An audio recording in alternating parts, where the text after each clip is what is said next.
Hello, today I'm answering the question, is it okay to not have a funeral service? Now, that may be an odd question for some people because we in the Western world have become so used to thinking that when somebody dies, there's a funeral. But what actually is a funeral? Let's just look at this first of all, because there's a difference between a funeral as we think about it and a memorial. And it's really simple.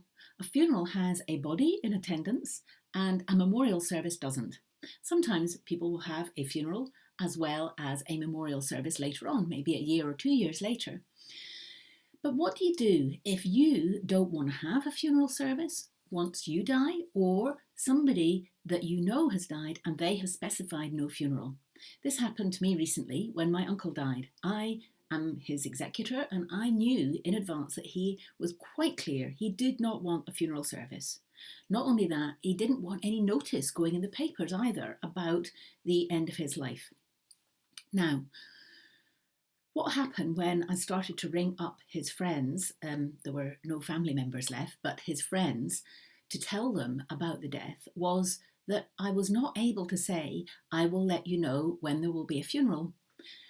And that actually was quite awkward because it was highlighted the fact that a funeral or a marking of the occasion of someone's death, where people are able to gather together, whether it's virtually or in person, is actually an opportunity for them to acknowledge the presence of the dead person in their lives. And whether you like it or not, people are going to be grieving once you have gone. So I think this is really important to think about, and this is why we talk about the fact that a funeral is for those who are left behind, which is also why some people say, I don't care what I have, do whatever you want.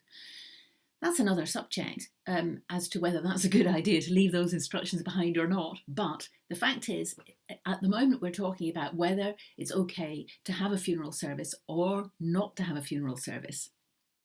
One is the traditional way of doing things, the way it's apparently always been done, although it obviously hasn't always been done that way.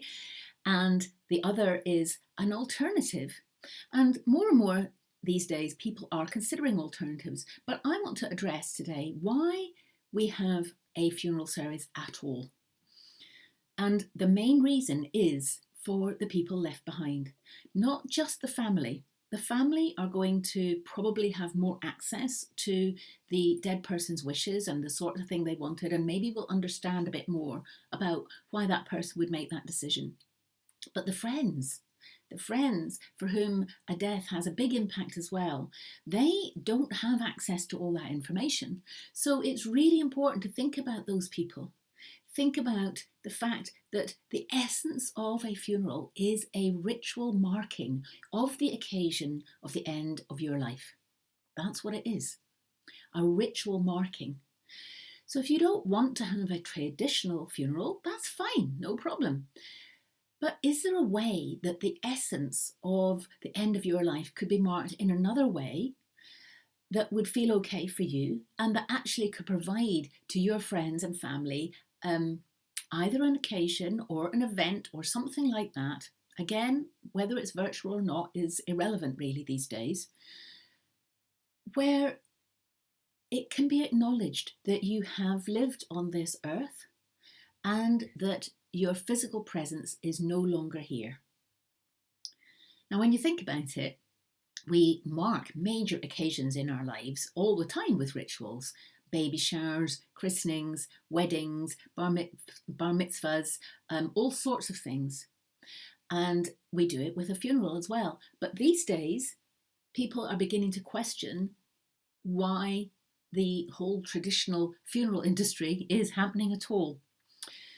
Again, that's another subject, but it allows space for you to consider what it is actually that a funeral represents and how you want your life to be recognised. You may not want to be remembered. You may have your own beliefs may be such that a traditional funeral feels just not right, and that's okay. But I'm asking you to just think a little bit deeper and think about the ritual aspect of this. How could your life be acknowledged in a way that, oh, what happened there? Oh no, I don't know if anything happened there. Just looks a bit odd. Okay. How could your life be acknowledged by those that have been close to you, or even not that close, those who haven't seen you for ages but still felt touched by you when you were alive? It's really important. And it could be something as small as providing them a page on a site to put a post about how they feel, maybe on social media. It could be so that they can have a look at other people's comments and gather together in that way. It could be that you simply ask people individually to go and plant a tree, for example, and maybe that all happens on a particular day or all within a particular 2 or 3 days or something like that, so that other people have a sense of other friends of yours taking the same action at the same time, or at more or less the same time.